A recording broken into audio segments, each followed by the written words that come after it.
Have you ever seen this type of data structure in Python? This is called a tuple, and what makes it a tuple is the comma, not the surrounding parentheses. See, if I take away the parentheses, still a tuple.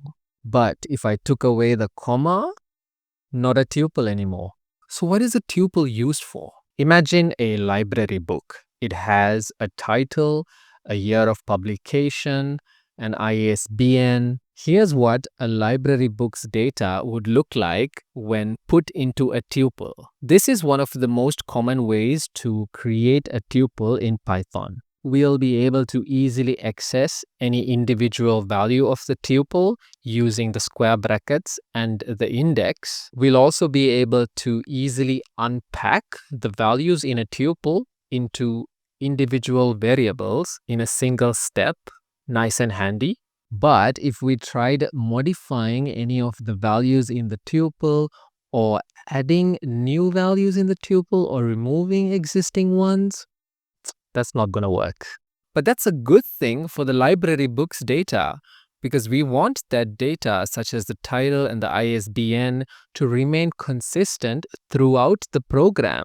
This is actually one of the key characteristics of a tuple, immutability. This immutability characteristic ensures that the data won't be accidentally altered. And when we refer to industry best practices, tuples are used to store heterogeneous data. That's data of different types and meanings. In our book tuple, we have a string, the title, an integer, the publication year, and another string, the ISBN. So using a tuple makes perfect sense to store a library book's data. When learning about tuples, one important thing to do is to contrast it with lists. Lists, on the other hand, are better suited for homogeneous data. Using the same library example, we could use a list to store the books that a member borrowed. Lists are flexible in that they allow you to add and remove items. And when we look at the list of books borrowed by a library member, we need to be able to add and remove from that list.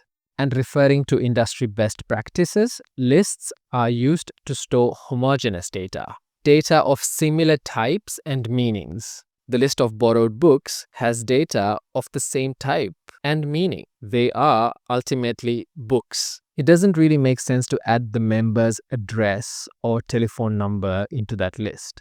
And since we're using tuples to store the book data, we can create a list of tuples.